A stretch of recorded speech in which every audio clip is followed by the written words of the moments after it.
اپنے اندر آگ جلا کر اپنی ذات کو راکھ بنانا، یہ سب سہ کر پھر بھی جینا، جیتے رہنا اور پھر اس پر خوش ہونے کا ڈھونگ رچانا، کیا ہوتا ہے؟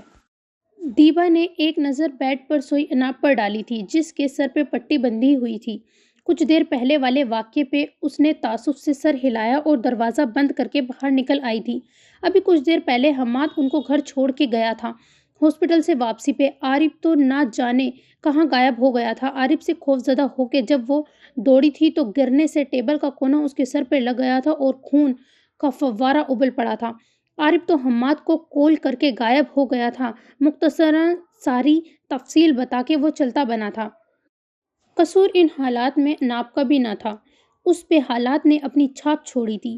پہلے ماں اور باپ کی لڑائیوں میں پستی رہی، پھر ذرا بڑی ہوئی تو باپ نے سوتیلی ماں کو سر پہ لا بٹھایا جس نے اپنے رویوں سے اس کا جینا حرام کر دیا تھا۔ پھر شاکب کا شیطانی چہرہ دیکھنا پڑا اور جس بھائی نے اعتماد دیا تھا اور جس کا سہارا تھا وہ ہی دنیا سے رخصت ہو گیا تھا اور بڑا بھائی کمانے کے چکروں میں دور بیٹھا ہوا تھا۔ اس کی زندگی میں دور آئے ہی ایسے تھے کہ وہ کسی پہ یقین نہیں کر پائی تھی۔ سین چینج۔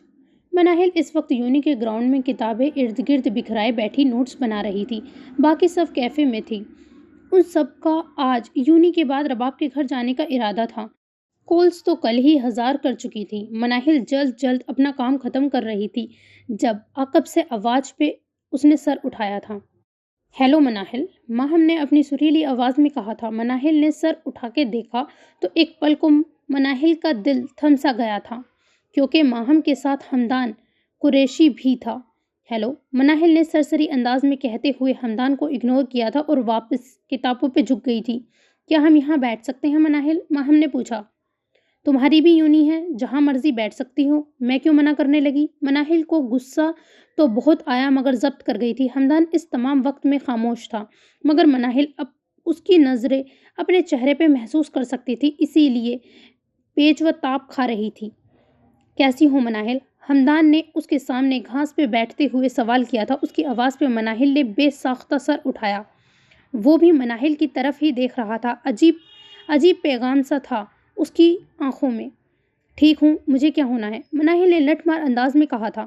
دل تو کر رہا تھا کہ کرارا سا جواب دے مگر ماہم کی موجودگی کا احساس کر گئی تھی۔ خدا نہ کرے کہ کچھ ہو، حمدان نے اس کے انداز پہ ہنستے ہوئے کہا تھا۔ مناہل کو وہ زہر لگا تھا۔ رباب کیسی ہے اب؟ بہت دکھ ہوا اس کا سن کے مجھے۔ رباب کے بابا کو کرپٹ انسان لگ رہے ہیں مجھے جو یوں ہو رہا ہے ان کے ساتھ۔ ماہم نے عجیب لہجے میں سوال کیا تھا۔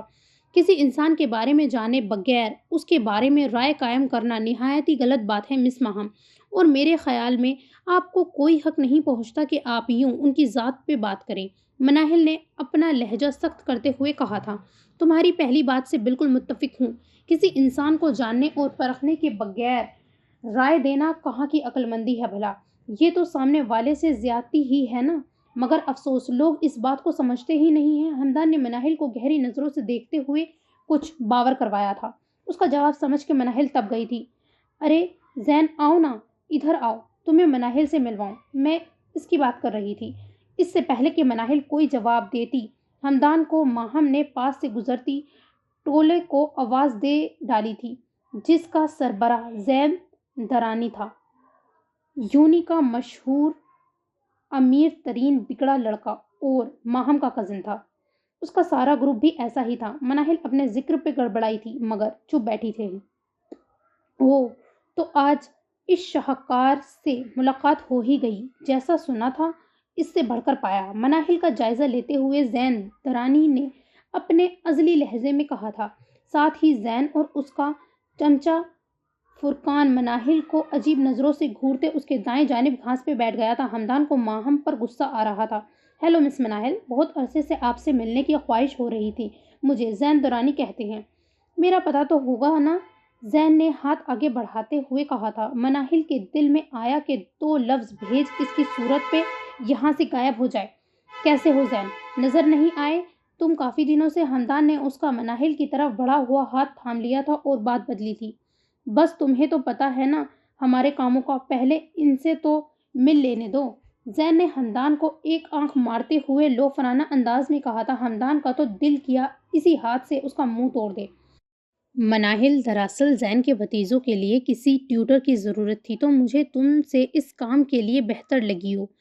کچھ عرصے پہلے تم یہ کام ہمدان کے گھر بھی کر چکی ہو۔ پیسوں کی فکر مت کرو، وہ بہت اچھا پیکیج دیں گے۔ کچھ میں بات کر لوں گی، تم ہاں بولو بس۔ ماہم نے ہمدردی جتاتے ہوئے کہا تھا۔ مناہل کو پہلی دفعہ اپنی کم حیثیت پہ دکھ اور غصہ آیا تھا۔ اس کی ہتھیلی نم پڑ گئی تھی، آنکھوں کے کنارے بھی نم ہوئے تھے، مگر وہ خود پہ قابو پانے کے جوہر سے واقف تھی۔ ہمدان کے سامنے اس تذلیل پہ وہ حقیقتاً لرز گئی تھی۔ اگر ہمدان سامنے نہ ہوتا تو شاید وہ ماہم کو سخت باتیں سنا دیتی، مگر اب لازمیہ ہمدان اور ماہم کی سازش ہوگی جو یوں مجھے ذلیل کروا رہے ہیں۔ میں سب کے سامنے اس انسان سے ہر کام کی امید کر سکتی ہوں۔ بدگمانی بہت بری چیز ہے جو اچھائی کو بھی دھندلا کے رکھ دیتی ہے۔ مناہل بھی شاید اسی کا شکار ہو گئی تھی۔ ہاں جی مناہل، آپ کو کوئی پریشانی نہیں ہوگی۔ آپ کو پیسوں کے علاوہ اور بھی بہت سی سہولیات دی جائیں گی۔ کیوں بھائی فرقان؟ زین نے فرقان کو آنکھ مارتے ہوئے اس کی تائید چاہی تھی۔ ان سہولیات کا مطلب ہمدان بخوبی سمجھ چکا تھا، اس لیے خود پہ قابو نہ پا سکا۔ زین، مناہل کو ہرگز بھی یہ آفر منظور نہیں ہے۔ تب وہ فری تھی، مگر آج کل یوں نہیں ہے۔ تم کسی اور ٹیوٹر کو دیکھ لو، ہمدان نے خود کو قابو میں رکھتے ہوئے کہا تھا۔ ہمدان کسی اور میں مناہل والی بات تو نہیں ہوگی نا؟ یہ تو اپنی اپنی سی لگتی ہیں۔ زین نے اب حد کر دی تھی۔ دیکھیں زین صاحب، میں آپ کی آفر پہ سوچ کے جلد آپ کو بتا دوں گی۔ آپ کا شکریہ یہ جو آپ نے مجھے اس قابل سمجھا۔ خدا حافظ۔ مناہل نپے تلے لفظوں میں جواب دیتی اپنی چیزیں سمیٹ کے اٹھی تھی۔ وہ یہ الفاظ ہرگز نہ کہتی زین جیسے شخص کو، مگر اب جبکہ ہمدان بھی اس معاملے میں بول رہا تھا تو مناہل نے صرف اس کی بات کی نفی کے لیے نیم رضامندی کا اظہار کیا تھا۔ اس وقت اس کو یہ اندازہ ہرگز نہیں تھا کہ یہ نرمی اس کے لیے یہ رنگ لا سکتی ہے مستقبل میں۔ تم پاگل ہو گئی ہو کیا؟ اس گھٹیا انسان کے گھر میں تمہیں ہرگز نہیں جانے دوں گا۔ اگر تمہیں جو بھی کرنی ہے تو میں بندوبست کروا دیتا ہوں، مگر یہ زین ہرگز بھی نہیں۔ مناہل کو اپنے پیچھے ہمدان کی آواز سنی تو گارڈن سے باہر جاتے قدم بے ساختہ رکے تھے۔ آپ ہوتے کون ہیں ہمدان صاحب یہ سب حدیں مجھ پہ جاری کرنے والے؟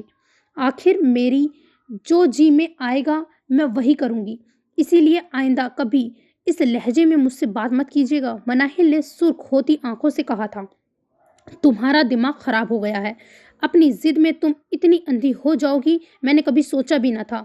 بس کر دو مناہل، آنکھیں کھولو اپنی، سب لوگ ایک جیسے نہیں ہوتے۔ ہمدان نے بے بسی سے کہا تھا۔ جی بالکل ہمدان صاحب، ابھی بھی آپ اور ماہم اتنی اچھی آفر لے کے آئے تھے میرے لیے۔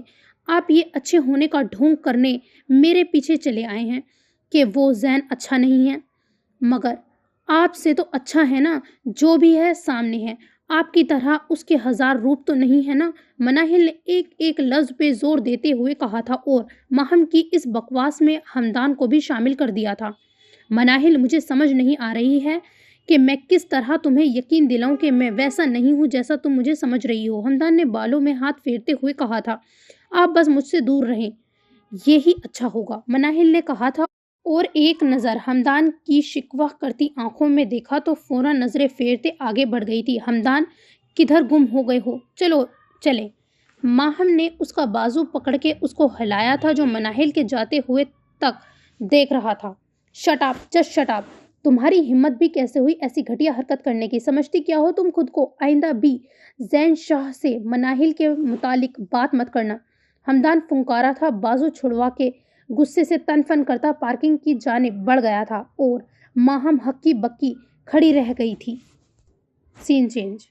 سب لوگ یونی کے بعد رباب کے گھر جمع ہو گئی تھی۔ اب گھر میں ادھم مچا ہوا تھا۔ رباب کے کمرے سے قہقہوں کی آوازیں بلند ہو رہی تھی۔ تبھی ارتضیٰ اپنی ماما فہمیدہ اور حفظہ کو لے کے آ گیا تھا۔ حفظہ اور فہمیدہ سب سے ملنے کے بعد رباب کے کمرے میں چلی گئی تھی، جبکہ ارتضیٰ کو مشتبہ صاحب سے کام تھا تو ان کے روم کی جانب بڑھ گیا تھا۔ ماما، یہ سب لوگ بھی میری یونی میں پڑھتی ہیں۔ حفظہ نے سلام دعا کے بعد فہمیدہ کا سب سے تعارف کروایا تھا۔ ماشاء اللہ، بہت پیاری بچیاں ہیں، خدا سب کے نصیب اچھے کرے۔ فہمیدہ بیگم نے مسکراتے ہوئے کہا تھا۔ آمین آمین، بس ان کے نصیبوں سے ہی ڈر لگتا ہے، پاس بیٹھی بی جان نے نم لہجے میں کہا تھا، اوئے حفظہ، تم ادھر کدھر؟ مقدس سے آخر رہا نہ گیا تو رباب کو گھورتے ہوئے حفظہ سے پوچھ ہی لیا۔ اس کی بات پہ رباب بھی ہنسی۔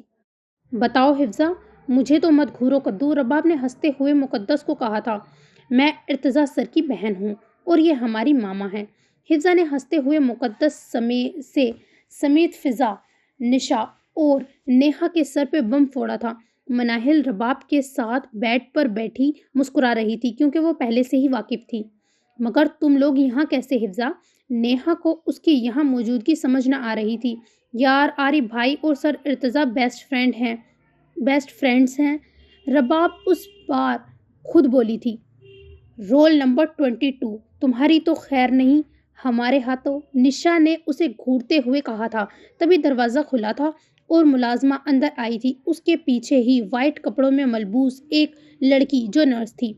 آپ سب لوگوں کو بیگم صاحبہ بلا رہی ہیں، ٹیبل لگا دیا ہے اور یہ رباب باجی کی مرہم پٹی کرنے آئی ہیں، ملازمہ نے کہا تھا۔ آ جاؤ بچوں، کچھ کھا پی لو۔ آؤ بیٹی تم بھی، بی جان نے فہمیدہ بیگم اور لڑکیوں سے کہا تھا۔ نرس اندر آ چکی تھی۔ کیسی ہیں آپ؟ نرس نے اپنی پیشہ ورانہ انداز میں کہا تھا۔ جی بہتر ہوں، مگر درد ہو رہی ہے، سر میں بھی اور ہاتھ میں بھی پین کلر لی ہے، اسی لیے ابھی بہتر محسوس کر رہی ہوں، رباب نے کہا تھا۔ میں ادھر ہی ہوں رباب کے پاس، تم لوگ جاؤ، مناہل نے کہا تھا تو سب آگے پیچھے نکل گئی تھی۔ سب بیٹھے چائے پی رہے تھے جب رباب کے کمرے سے آتی چیخوں کی آوازوں کے ساتھ ہی شہرش سیڑھیوں سے اترتی نظر آئی تھی۔ ہائے شہرش، کیا ہوا میری بچی کو؟ کب سے وہ یوں شور کر رہی ہے؟ بی جان نے فکر مندی سے پوچھا تھا۔ بی جان، کچھ بھی نہیں ہوا، پتہ نہیں کب بڑی ہوگی۔ کب سے بیچاری نرس مجھے اور مناہل کو اس لڑکی نے آگے لگا رکھا ہے، نہ ہی ڈریسنگ ٹھیک سے کروا رہی تھی اور اب انجیکشن نہ لگوانے کا شور ڈال رکھا ہے۔ شہرش نے کرسی کھینچ کے بیٹھتے ہوئے صورتحال سے آگاہ کیا تھا۔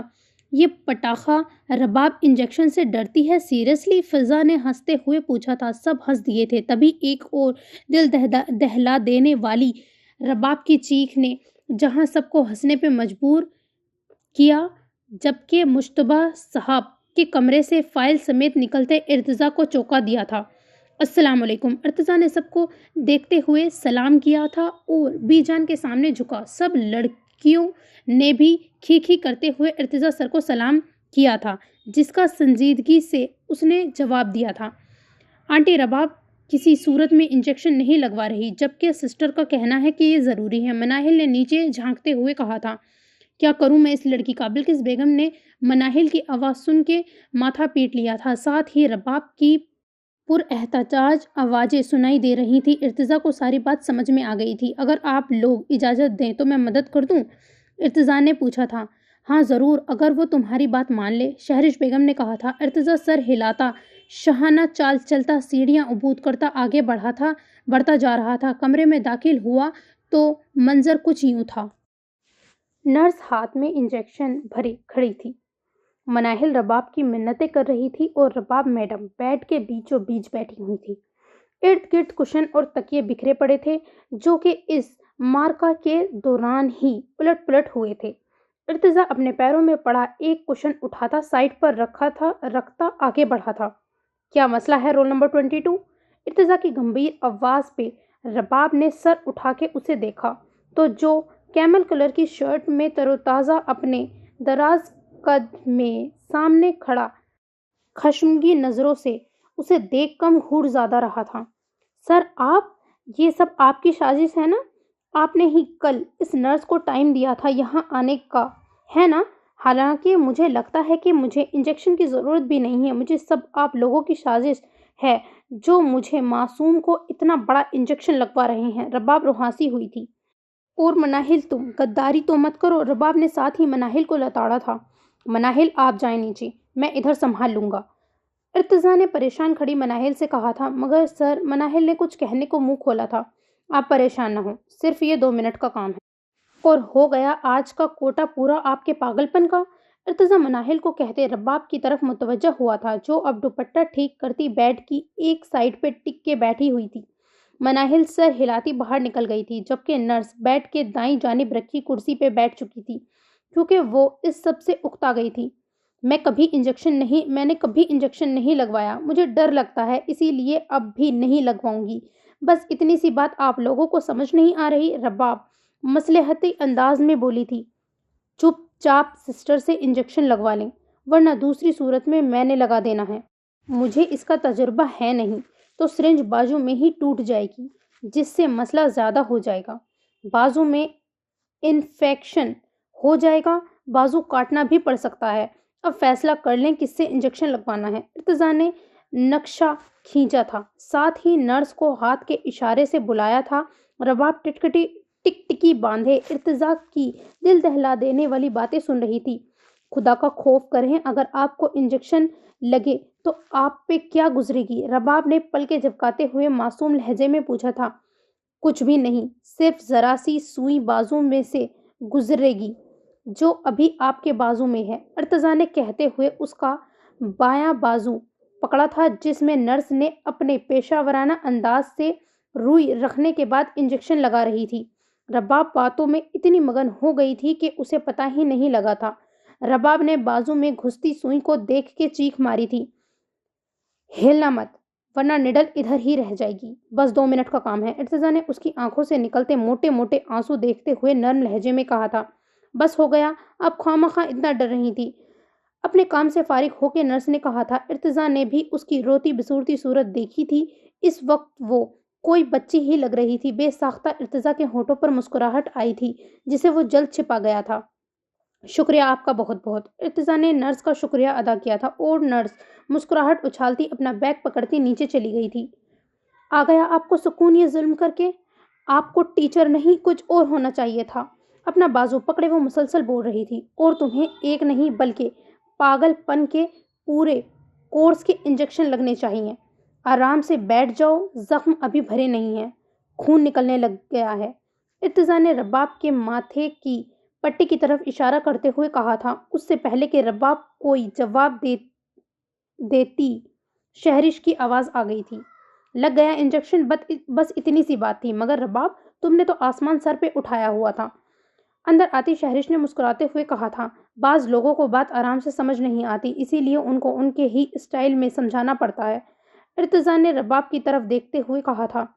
کل اگر کسی نے مجھ سے انجیکشن لگوانے کی بات کی نا تو سن لے پھپھو، مجھ سے برا کوئی نہیں ہوگا۔ رباب نے شہرش بیگم کی طرف دیکھتے ہوئے سنایا، کسی اور کو تھا۔ کل لگنا بھی نہیں ہے پھپھو، یہ شروع سے ہی ایسی ہے۔ ارتضیٰ نے رباب کو کہنے کے ساتھ اپنی کنپٹی پہ انگلی رکھ کے پاگل پن کی طرف اشارہ کیا تھا۔ شہرش ہنس پڑی تھی۔ پھپھو، رباب نے احتجاج کیا تھا۔ اچھا ریسٹ کرو میرا بچہ۔ ارتضیٰ بچے آؤ نیچے چلتے ہیں، میں مناہل لوگوں کو بھیجتی ہوں، زیادہ ہلو مت ابھی، شہرش نے رباب کو کہا تھا اور باہر نکل گئی تھی۔ انسان مروتہ کسی بیمار سے حال چال بھی پوچھ لیتا ہے، اس میں پیسے تو خرچ نہیں ہوتے۔ رباب کی زبان پھر پھسلی تھی۔ ابھی 24 گھنٹے پہلے ہی اس بیمار بندے کی تیمارداری کا فریضہ میں ہاسپٹل سے ادا کروا کے گھر لایا تھا۔ ارتضیٰ نے بھی رباب کو دیکھتے ہوئے کہا تھا۔ تو وہ نیکی تھی نا، اب جتا کے کیا ثابت کرنا چاہ رہے ہیں؟ رباب نے چٹک کے کہا تھا۔ اس بیمار بندے کی گز لمبی زبان تو جوں کی توں چل رہی ہے، حالانکہ یہ پہلے بند ہونی چاہیے، اسپیشلی تمہارے کیس میں۔ ارتضیٰ نے تنگ کے اس کی زبان درازی پہ طنز کیا تھا۔ رباب کے جواب دینے سے پہلے ہی نیہا لوگ شور ڈالتی اندر داخل ہوئی تھی۔ ارتضیٰ کو دیکھ کے خاموش ہو گئی تھی۔ کیسے ہیں سر آپ؟ نیہا نے پہل کی تھی۔ الحمدللہ میں ٹھیک ہوں، آپ سب سنائیں کیسی ہیں؟ ارتضیٰ نے خوش اخلاقی سے پوچھا تھا تو سب کو جھٹکا لگا تھا، کسی کو اس سے اس خوش اخلاقی کی امید نہ تھی۔